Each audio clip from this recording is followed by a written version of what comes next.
Hello and welcome to the second video about this amplifier I am repairing, the Gemini x02.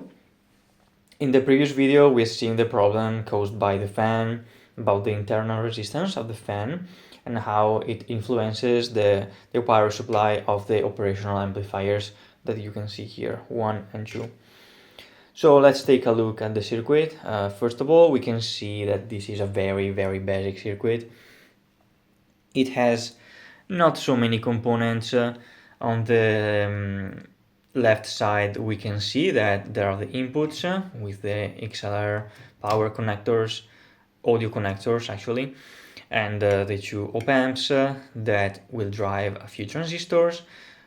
We have the two channels, one channel here and the other channel here, and on the right part of the circuit we have the two main capacitors, the full bridge rectifier and the fast tone connectors that will connect to the power transformer, and also the relay that protects the speaker and the output connectors that are right there on the back.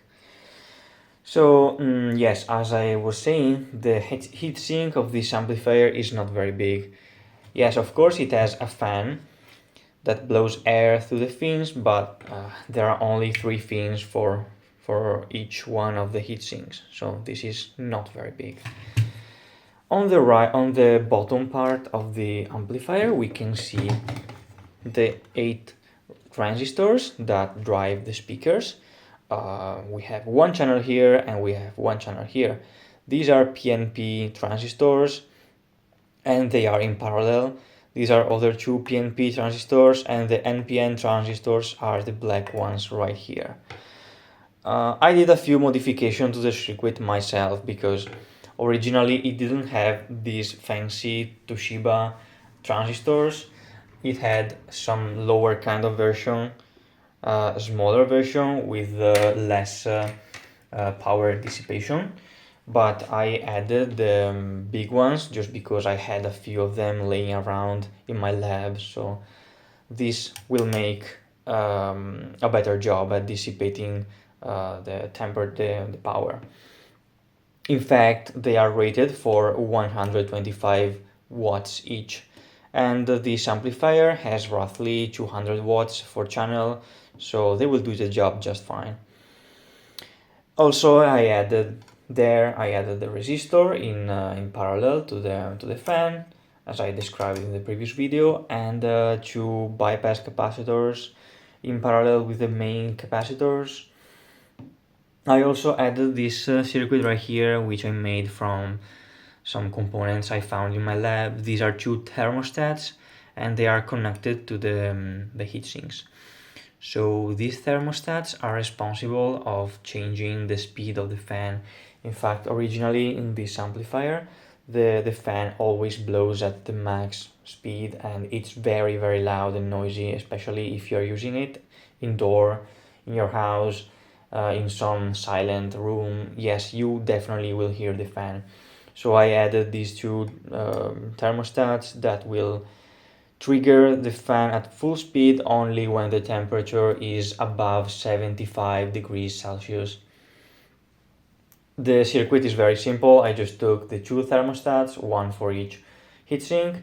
I put them in parallel, and then in parallel of the thermostats I put 2 resistors as well in parallel, and these contraptions is in series with the fan. So when the temperature rises above 75 degrees Celsius, the thermostat will short circuit the resistors and the full 22 volts will be delivered to the fan and the fan will go at max speed. Otherwise, the resistors limit the voltage that goes to the fan to only 9 or 10 volts. So it does the job. But yes, there is not much else to say. The circuit is very basic. It doesn't have that kind of hi-fi preamplification. It just has a few transistors, and the interesting thing are these 2 red LEDs. These are, after analyzing the circuit, I was able to identify what they are for. These are used in place of two Zener diodes. In fact, red LEDs have a forward voltage of 1.75 volts. So instead of just putting a 1.75 volt Zener diode, they used some red LEDs. I guess they are cheaper to find. And yes, they do the job. They don't produce a high quality response like Zener diodes, but yeah, this is just middle tier amplifier, so I don't expect anything more than that, honestly.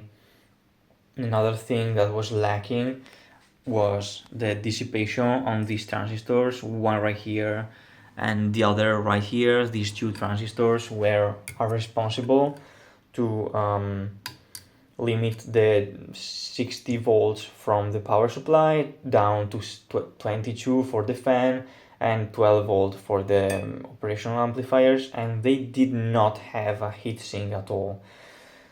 These chips were dissipating 4 watts of power without heatsink, and they were boiling.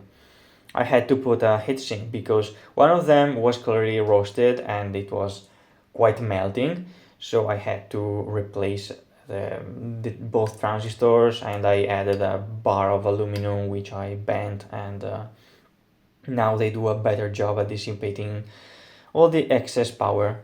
So yes, I mean the amplifier works. It doesn't produce a hi-fi quality sound like other amplifier I've seen in the past, but it does the job.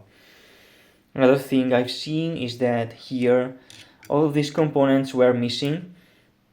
Let's remember that this is the X2 version of the board, but this board is also used for the X3 and X4, and in the X4 board these components are used to connect one of these VU meters. So I simply added the components and I am able now to attach one of these devices, and they show the signal level, and they do work great. So this is another improvement over the base functions of the board. But yes, I don't really recommend this amplifier. You can find much better. For the price, they sell this for around 150 euros, but you can find something much better for the money. Overall, I'm going to use this just to power my subwoofer in the living room. That's why I need the thermostat, so that's why I need it to be quiet. But it will do the job just fine for a simple subwoofer, and I don't need much power. I will use it just for 50 watts or something. So yes, that's all. Oh yeah, I also replaced the two potentiometers. They were kind of rusty and falling apart. Also, for the sake of it, I replaced the two operational amplifier with some better quality ones. But yeah, overall, this is a basic circuit, and it works kinda. It's not as fancy as some other amplifier, as I said before, but it does the job done. Also, it's kind of lacking in the power compartment. There are only two capacitors, one for each rail. Originally, there were only 5,000 microfarad capacitors. I doubled the microfarads. Now there are 10,000 microfarad capacitors, which is clearly better, and it does a better job for a long sustained bass and for powering these beefier transistors. So yeah. Alright, I will probably show another video in the future when I put everything together and I try it, but this is all for now. Bye bye.